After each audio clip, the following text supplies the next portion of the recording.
함께 나눌 말씀은 사무엘상 8장 말씀입니다. 1절에서 9절 말씀 한 목소리로 같이 읽습니다. 시작. 사무엘이 늙음에 그의 아들들을 이스라엘 사사로 삼으니 장자 이름은 요엘이요 차자 이름은 아비야라. 그들이 부엘세바에서 사사가 되니라. 그의 아들들이 자기 아버지 행위를 따르지 아니하고 이익을 따라 뇌물을 받고 판결을 굽게 하니라. 이스라엘 모든 장로가 모여 라마에 있는 삼에게 나아가서 그에게 이르되 보소서, 당신은 늙고 당신의 아들들은 당신의 행위를 따르지 아니하니 모든 나라와 같이 우리에게 왕을 세워 우리를 다스리게 하소서 한지라. 우리에게 왕을 주어 우리를 다스리게 하라.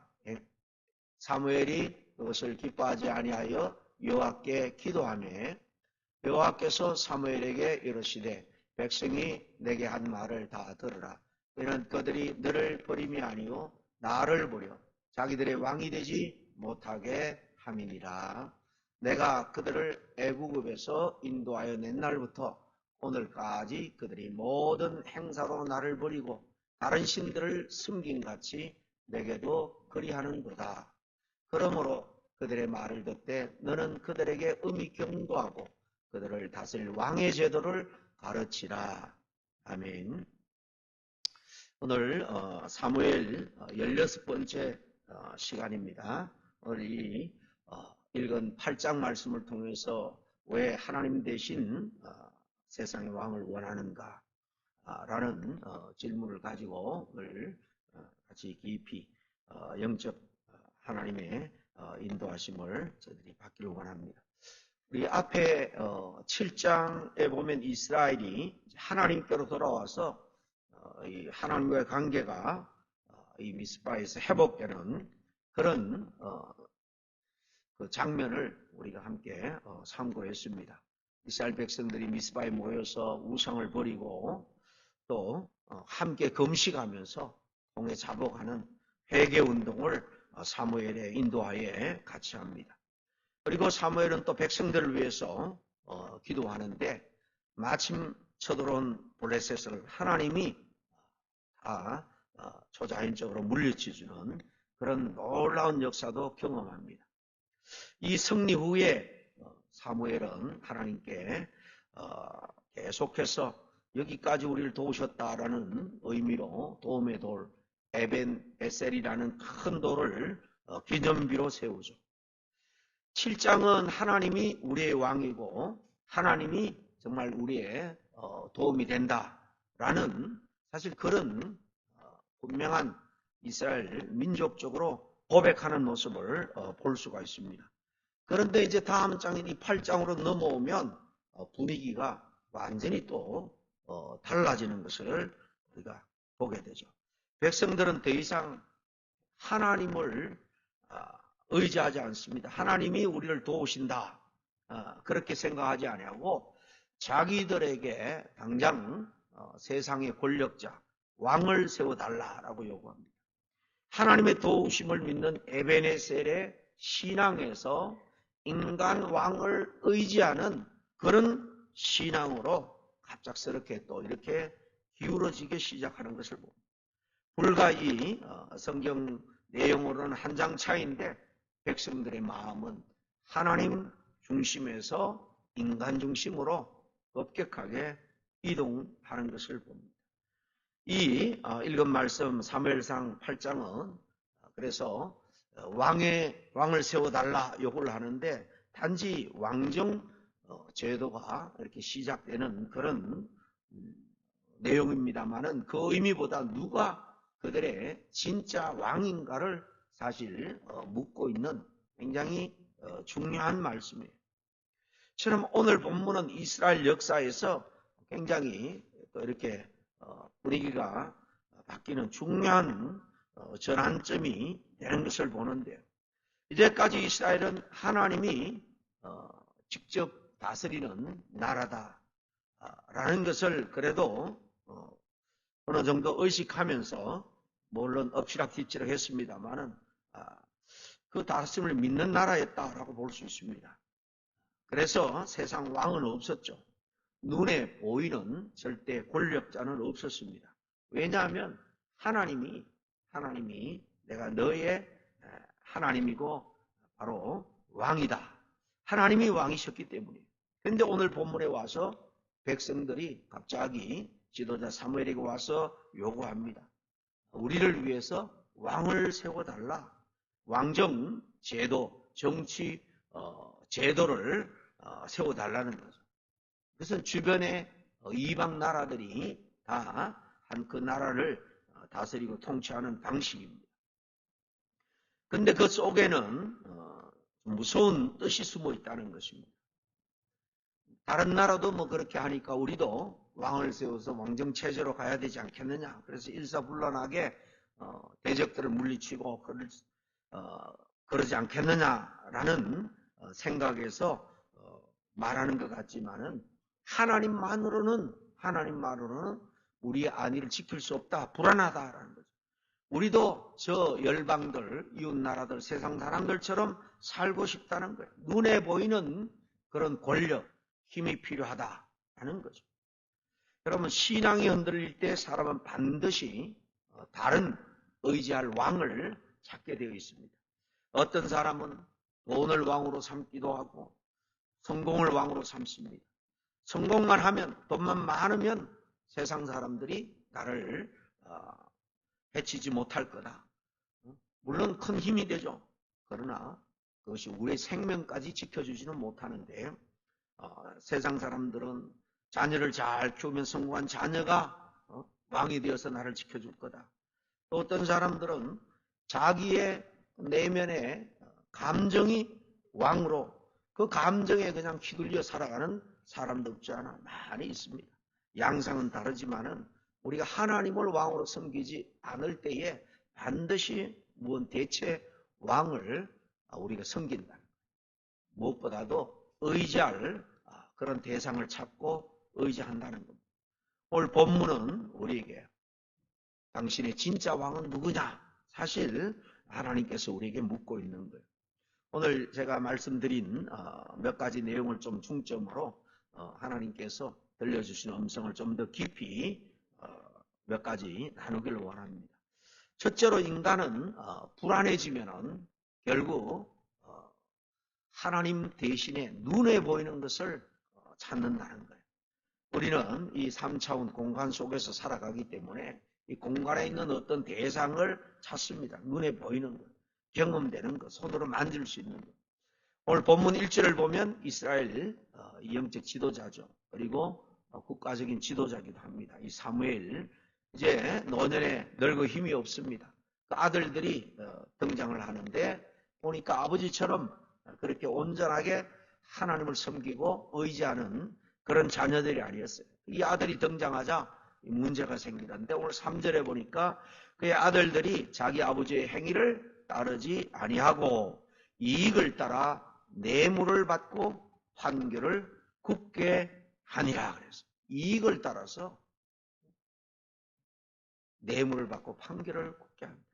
하나님의 뜻대로 나라를 인도하지 않았다는 것. 사무엘 이후의 영적 지도자들이 한마디로 말하면 타락하기 시작합니다. 그러니까 백성들은 당연히 불안했을 거예요. 이 나라가 앞으로 어떻게 될까? 사무엘이 죽으면은 이 미스바에서 함께 모여서 사무엘의 가르침을 따라 함께 통해 자복하며 회개할 때 하나님이 역사하기도 하고 또 지켜주셨는데 이 후손 그 자녀들이 하는 것을 보니까 불안하다는 겁니다. 사무엘이 죽고 난 다음에 우리는 이 나라는 어떻게 되느냐? 정말 누가 우리를 지켜주지? 그런 불안과 두려움이 엄습해 온 것 같아요. 인간은 미래가 불안해지면 신앙 자체도 흔들리게 되어 있습니다. 지금도 그렇죠. 건강이 흔들리면 알게 모르게 두려움이 엄습해 옵니다. 경제가 흔들리면 믿음이 흔들리고 자녀 문제가 생기면 불안해집니다. 교회가 어려워지면 낙심하게 됩니다. 근데 더 중요한 것은 뭔가 하면 불안도 불안이지만은 불안 이후에 우리가 어떻게 무엇을 선택하느냐 하는 거죠. 이스라엘은 어떻게 하느냐 하면 왕을 세워달라. 세상 나라들 보면서 우리도 그들처럼 살아가겠다라는 겁니다. 그 왕을 통해서 우리를 다스리게 해달라. 하나님께 더 가까이 가서 의지하기보다는 이렇게 주변에 잘 돼가는 것처럼 보이는 세상 나라의 눈길을 돌리고 그들을 모방하겠다는 겁니다. 남들도 왕이 있는데 우리도 왕을 세워서 강한 이 왕정 체제를 만들자. 이스라엘은 사사시대 동안은 필요할 때마다 하나님이 그때그때 사사를 세워줬어요. 지도자죠. 사사들은 그 후손들이 계속 이어받는 것도 아니고 그때그때 필요할 때 하나님이 심지어는 드보라 같은 여사사도 세우고 여러 지도자를 세웠기 때문에 이스라엘 백성들은 위기 때에만 세워주는 이런 지도자, 우리 민족적인 결속이 약하고 우리 체제는 약하다, 그렇게 생각을 한 것 같아요. 백성들은 왕이 있으면 나라가 더 안전해질 것이다 라고 생각한 거죠. 그래서 왕이 있으면 그 강력한 왕권으로 일사불란하게 나라를 다스리고 대적이 쳐들어오면 조직적으로 체계적으로 잘 대응해서 안전하게 나라를 지켜갈 수 있지 않을까라고 그들이 생각한 겁니다.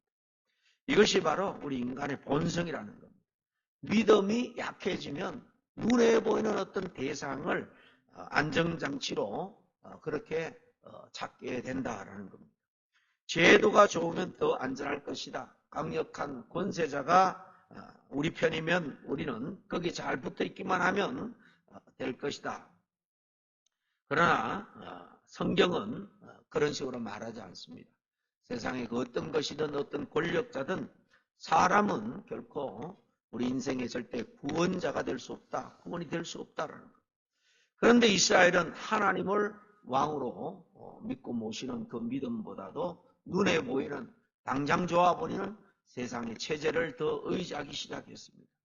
처럼 신앙이 약해지면 세상이 부러진다라는 사실. 세상 사람들은 저렇게 사는데 왜 우리만 이렇게 살아야 되는가? 여러분 그렇게 생각할 때가 많지 않습니까? 근데 여러분 하나님의 백성은요 원래 사실 달라야 됩니다. 사람들이 다 간다고 그 길을 가는 것을 성경은 말하지 않습니다. 다수가 가든 소수가 가든 하나님이 지시한 길로 가라. 바른 길로 가라.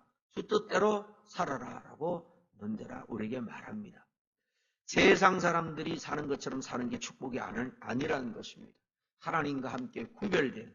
그래서 때로는 세상에서 좀 손해보는 것처럼 그럴지라도 결국 마지막 때 하나님이 기뻐하는 길을 따라 묵묵히 걸어가는 길이 결국 끝이 우리에게 축복으로 하나님께서 영광 가운데 우리를 인도해 주실 줄로 우리는 믿습니다. 오늘 두 번째 이 말씀을 통해서 생각해 볼 것은 하나님을 좀 다른 각도의 말씀입니다만 우리 마음에 왕이신 하나님을 밀어내면 다른 왕이 들어온다라는 사실. 사무엘은 백성들의 말을 듣고 마음이 참 아팠습니다. 그렇지만 오늘 6절에 보면 사무엘이 그 말로 인해서 기뻐하지 아니하며 그냥 점잖하게 기뻐하지 아니했다. 그렇지만은 정말 사무엘은 가슴이 찢어질도록 아팠습니다. 왜냐하면 그토록 하나님께로 인도하기를 원했는데 백성들이 또 이렇게 하나님의 큰 은혜를 경험한 지가 얼마 되지도 않았는데 그들의 개인과 이 나라 중심에 왕신 하나님을 밀어내고 있는 거예요. 참 그런 모습을 볼 때에 마음이 아팠습니다. 그러나 그는 여호와께 기도하며 그랬죠. 이게 참 사무엘의 중요한 모습을 여기 발견하게 되는데요. 사무엘은요, 믿음 없는 백성들에게 결코 화를 내거나 감정을 폭발시키지 않습니다. 여기 보니까 기도했습니다, 하나님께. 상처를 들고 아픔을 들고 하나님께 나가서 엎드렸다라는 겁니다. 여러분, 사람에게 상처를 받을 때 가장 위험한 것은 하나님 앞으로 나아가기보다는 그 감정에 이기지 못해서 분노를 키우고 섭섭함을 쌓고 혼자 끙끙대는 거예요. 그런데 사무엘은 하나님 앞에 문제를 가지고 나갔어요. 하나님 앞에 내놓고 기도했습니다. 그때 하나님께서 놀라운 말씀을 하는데 7절 말씀이죠.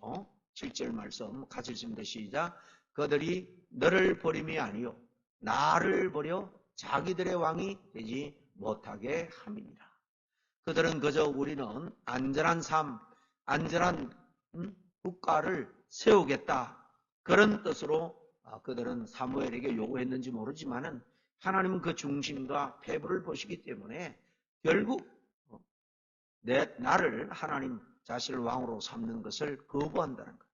왜냐하면요, 하나님을 왕으로 삼는 것은 하나님의 뜻대로 사는 것을 말하는데, 하나님의 뜻대로 사는 것은 세상에서도 사실 때로는 헌신하고 순종하고 손해보는 길도 주님께서 우리에게 명령할 때가 많이 있기 때문에, 세상은 그저 모든 것이 처음부터 잘되고 번성하고 축복받는 일변도로 이야기하지만, 그러나 하나님은 우리의 연약한 본성을 아시기 때문에 우리를 다듬기 위해서는 때로 광야로도 인도하고 때로는 넘어지기도 하고 그 가운데 자기 자신을 돌아보게도 하는 거예요. 그런데 우리 인간은 모든 것을 당장 지금 어떻게 복되고 번영된 삶을 누릴까 여기에만 초점이 있기 때문에 하나님의 심오한 뜻을 따르려고 하지 않는 것입니다. 결국 하나님은 아셨어요. 그들이 자기를 왕으로 삼지 않으려고 하는 의도가 거기에 깔려있는 것입니다. 인간은 결코 중립 상태로 살아갈 수 없다는 것입니다. 누군가 최고의 왕으로 삼고 살아갈 수밖에 없는 게 우리 인생입니다. 우리가 하나님을 왕으로 섬기는 그리스도인이지만은 하나님보다도 때로는 다른 왕이 신앙생활을 하면서도 내 마음 중심에 자리 잡을 때가 얼마나 많은지 모릅니다. 세상 가치관이 왕이 되든지 내 자존심, 욕망이 왕이 될 때가 많이 있죠. 주님이 말씀하죠. 너희가 하나님과 재물을 겸하여 섬기지 못하도록 왕은 한 분밖에 없다. 여러분, 믿음은 우리의 삶에 하나님을 그냥 추가해서 하나님을 좀 도움을 받는 거예요. 일본의 종교관이 그런 겁니다.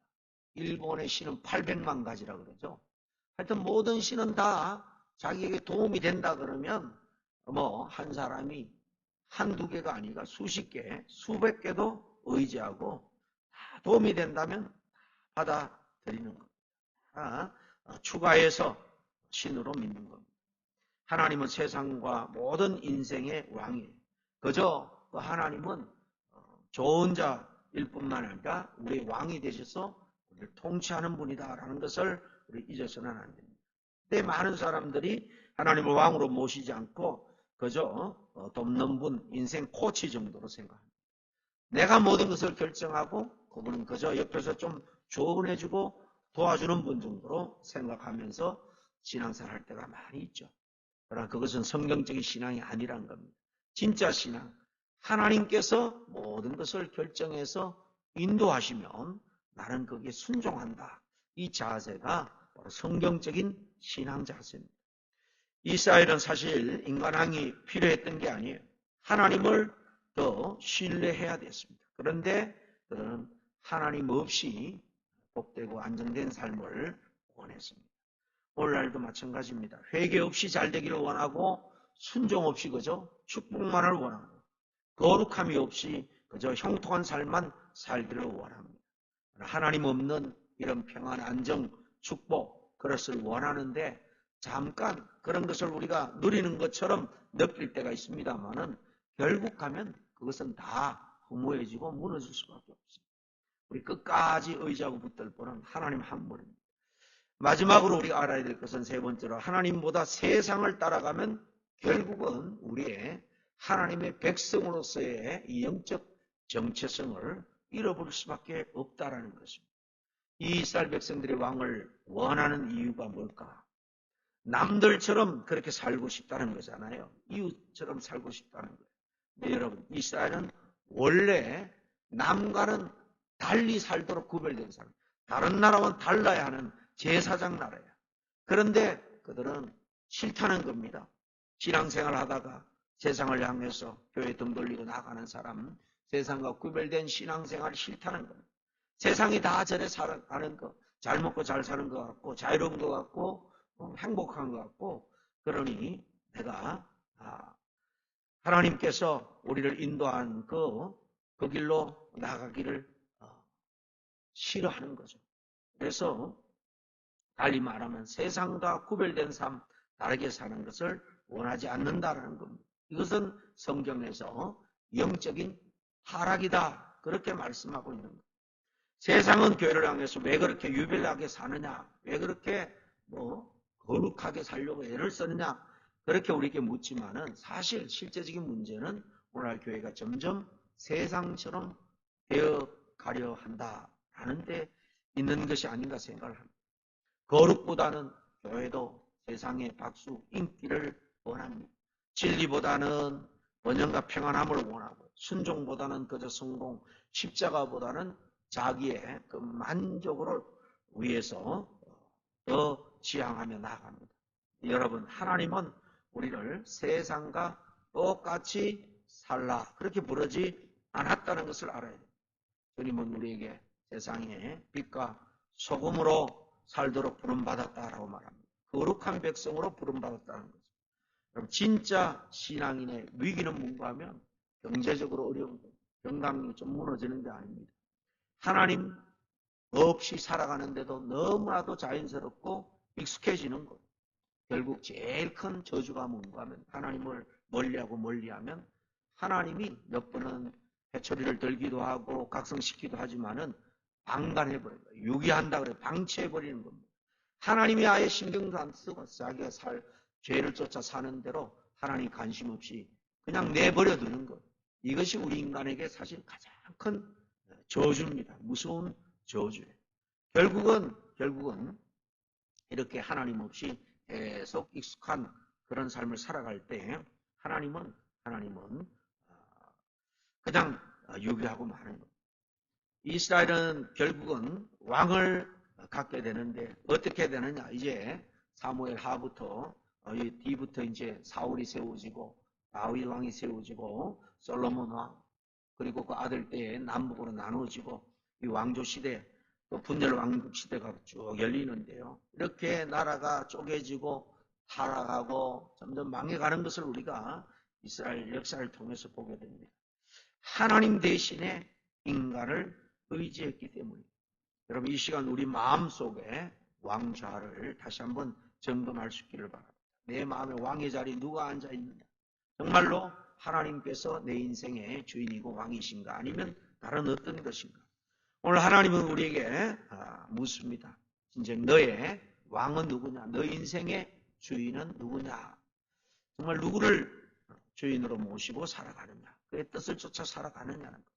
하나님 왕이 되면 환경이 건강히 흔들려도 인생은 결코 무너지지 않습니다. 하나님이 그 인생을 끝까지 책임져 주기 때문에. 여러분, 인생의 문제는 왕이 없는 게 아니에요. 이미 사실 하나님이 왕으로 우리 가운데 계십니다. 그런데 그 왕을, 진정한 왕을 왕으로 신뢰하지 않고 살아가는 거죠. 오늘날 마찬가지입니다. 많은 인생의 문제는 하나님이 안 계셔서가 아니라 하나님보다도 다른 것을 더 의지하기 때문에.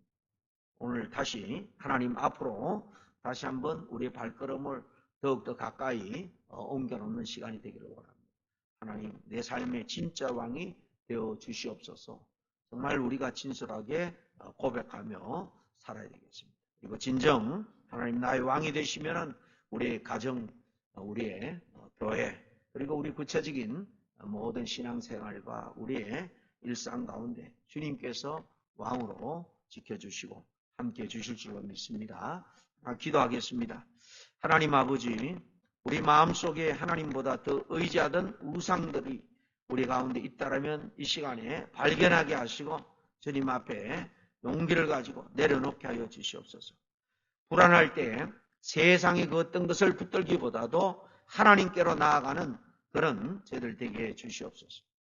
우리 삶의 진짜 왕이 정말 왕이신 우리 주님이 되게 하시고 그분의 말씀 앞에 전적으로 순종하는 그런 믿음으로 살아가게 하여 주시옵소서. 세상 사람처럼 살아가기보다 거룩한 백성으로 때로 손해가 될지라도 구별됨을 살게 하시고 끝까지 주만 의지하게 하여 주시옵소서. 예수님의 이름으로 기도하옵나이다.